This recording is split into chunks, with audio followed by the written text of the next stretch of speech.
नमस्कार, मैं रविश कुमार। दोस्तों, क्या इजराइल ने सच में ईरान के सामने घुटने टेक दिए? क्या नेतन्याहू अब सिर्फ वॉर रूम में कैमरे के सामने ही दिखते हैं? और क्या ये वही इजराइल है जो कहता था हम अकेले अरब देशों से लड़ लूंगा? तो दोस्तों, इसीलिए आज की इस विशेष रिपोर्ट में हम आपको बताएंगे कि 12 दिन की इस जंग में ऐसा क्या हुआ कि दुनिया को लगने लगा है कि इजराइल ने कर दिया सरेंडर। लेकिन उससे पहले अगर मेरा वीडियो आप सभी को अच्छा लगता है तो चैनल को सब्सक्राइब करके वीडियो को एक लाइक जरूर करें और कमेंट बॉक्स में बताएं कि आप ये वीडियो कहां से देख रहे हैं। दोस्तों, आपको बताना चाहूंगा कि 13 जून को इजराइल ने ईरान पर अचानक हमला किया, जहां पे इसे ऑपरेशन राइजिंग लायन के नाम से शुरू किया गया। और ये हमला सीधे ईरान के परमाणु ठिकानों पर था, जहां पे फोर्डो, नतांज, तेहरान में हमला हुआ। और माना जा रहा है कि इसमें अमेरिका की मदद भी शामिल थी। लेकिन इस हमले का जवाब ईरान ने वैसा दिया जैसा पश्चिमी देशों ने सोचा भी नहीं था। जहां पे ईरान ने 150 से ज्यादा बैलिस्टिक मिसाइलें, 100 से ज्यादा ड्रोन के साथ इजराइल के कई शहरों में धमाके की, जहां सोराका अस्पताल तक को भी नहीं छोड़ा। जहां पे इसे देख दुनिया चौंक गई और ईरान बौखला के एक बड़ा मोर्चा खोल दिया। जिसके बाद डोनाल्ड ट्रंप बोले, हम ईरान से बिना शर्त आत्मसमर्पण चाहते हैं। लेकिन ईरान के सर्वोच्च नेता अयातुल्ला खामेनेई ने कह दिया, हम न झुकेंगे न डरेंगे,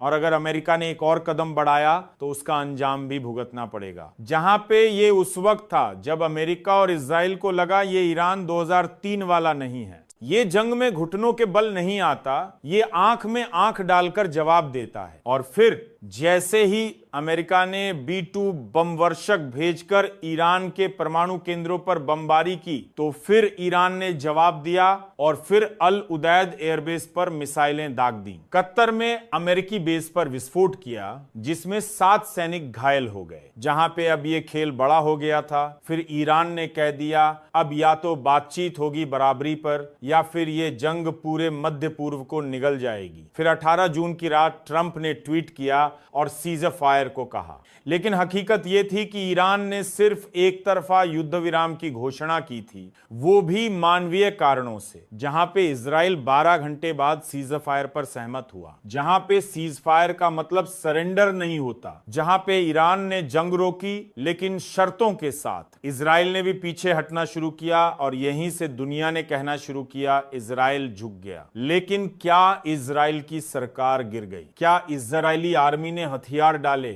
नहीं। क्या नेतन्याहू ने ईरान से माफी मांगी? नहीं। तो फिर ये सरेंडर का हल्ला क्यों मचा? क्योंकि इजराइल पहली बार ईरान के जवाबी हमलों से घबरा गया और फिर उसके रडार, उसके एयर डिफेंस सिस्टम सब विफल हुए और आयरन डोम ने भी कई मिसाइलें नहीं रोकी। इसीलिए सोराका अस्पताल में रासायनिक रिसाव हुआ। बेरशेबा, तेल अवीव, हैफा, हर शहर में मिसाइल गिरे। और वहीं ईरान में भी हालात अच्छे नहीं थे, जहां पे तेहरान से लोगों का पलायन शुरू हुआ। महंगाई 40% पार कर गई, लेकिन सरकार का ढांचा बरकरार रहा। जहां पे ईरानी रेजिम ने मीडिया के सामने आकर कहा, हमने जंग को रोकने का फैसला लिया, हार मानने का नहीं। इसीलिए दुनिया भर में इजराइल की छवि एक अजेय सेना की रही है। लेकिन इस बार उसके बेस ध्वस्त हुए, उसके अस्पताल टारगेट बने और उसकी जनता ने सरकार पर सवाल उठाए। जहां पे BBC, अल जजीरा, NY टाइम्स में सबने लिखा, इजराइल की सैन्य शक्ति को गहरा झटका लगा है। इसीलिए ये शब्द उठाकर साइकोलॉजिकल सरेंडर, मतलब हथियार नहीं डाले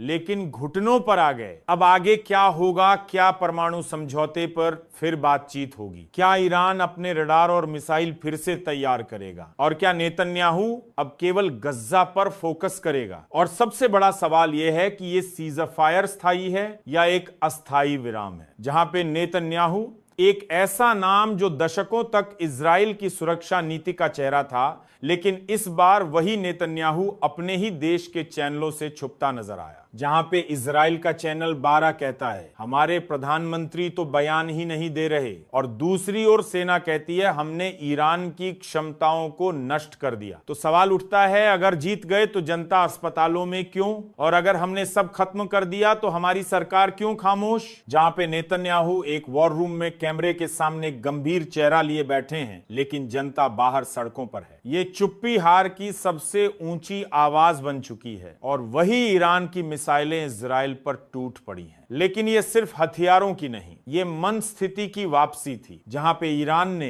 अपने सैटेलाइट गाइडेड मिसाइलों का प्रदर्शन किया और हर मिसाइल तेल अवीव के एयरबेस के एकदम पास गिरी, जहां पे एक भी रिहायशी इलाका नहीं छूटा। यानी यह युद्ध नियत से लड़ा जा रहा था, न कि पागलपन से। और इस युद्ध ने ईरान को एक बार फिर पश्चिम एशिया की केंद्रीय शक्ति बना दिया, जहां ये न केवल हथियारों से बल्कि रणनीति और संयम से, जहां पे अमेरिका जो हर बार युद्ध में घुसता भी है और हाथ झाड़कर निकल भी जाता है, जहां पे ट्रंप ने एक दिन कहा हम ईरान को नेस्तनाबूद कर देंगे, फिर दूसरे दिन कहा सीजर फायर हमारी जीत है। तो सवाल यह है कि अगर तुम्हारी जीत है तो तुमने ईरान से समझौता क्यों किया, जहां पे दरअसल अमेरिका जानता है अब जंग सिर्फ बम और बारूद की नहीं, तेल, डॉलर और साख की भी है, जहां पे और इस युद्ध में अमेरिका की साख को झटका लगा है। जहां पे आप सोच रहे होंगे कि सऊदी अरब, यूएई, मिस्र जैसे देश कहां हैं और क्यों नहीं आए इजराइल के समर्थन में, तो असल में मुस्लिम दुनिया में भी एक खामोश बदलाव चल रहा है, जहां पे ईरान का मुकाबला करने की हिम्मत अब सिर्फ जुबानी रह गई है। मीडिया में सब चुप है, लेकिन ट्विटर पर ईरान के समर्थन में लाखों पोस्ट हो रहे हैं। और कतर के अल जीरा चैनल ने कहा ईरान ने साबित किया कि पश्चिमी दबाव में भी स्वतंत्र नीति कैसे रखी जाती है। यानी अरब दुनिया भले चुप है, लेकिन इशारा साफ है, जहां पे ईरान को अब नजरअंदाज नहीं किया जा सकता। इसीलिए 12 दिन की जंग सिर्फ मिसाइलों की नहीं थी, ये तो साइबर वॉर भी थी, जहां पे ईरान ने इजराइल की कई वेबसाइट हैक कर दी, तेल अवीव की मेट्रो रुकी, हाइफा का एयरपोर्ट ठप हो गया,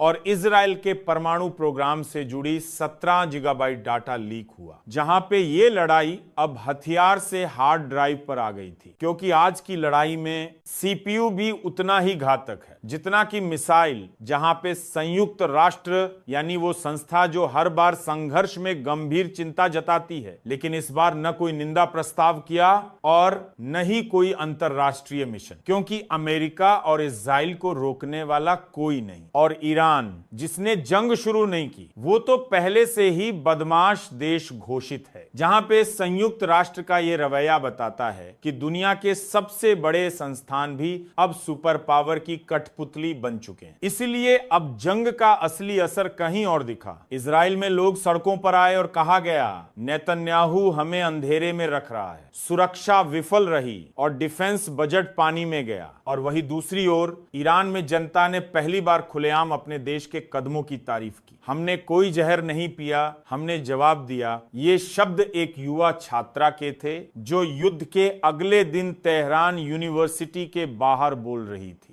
तो दोस्तों, वीडियो अच्छा लगा हो तो वीडियो को लाइक करें और कमेंट में बताएं कि क्या आप मानते हैं कि इजराइल ने आत्मसमर्पण किया है या ये सिर्फ एक कूटनीतिक चाल है। और हाँ, चैनल को भी सब्सक्राइब जरूर करें।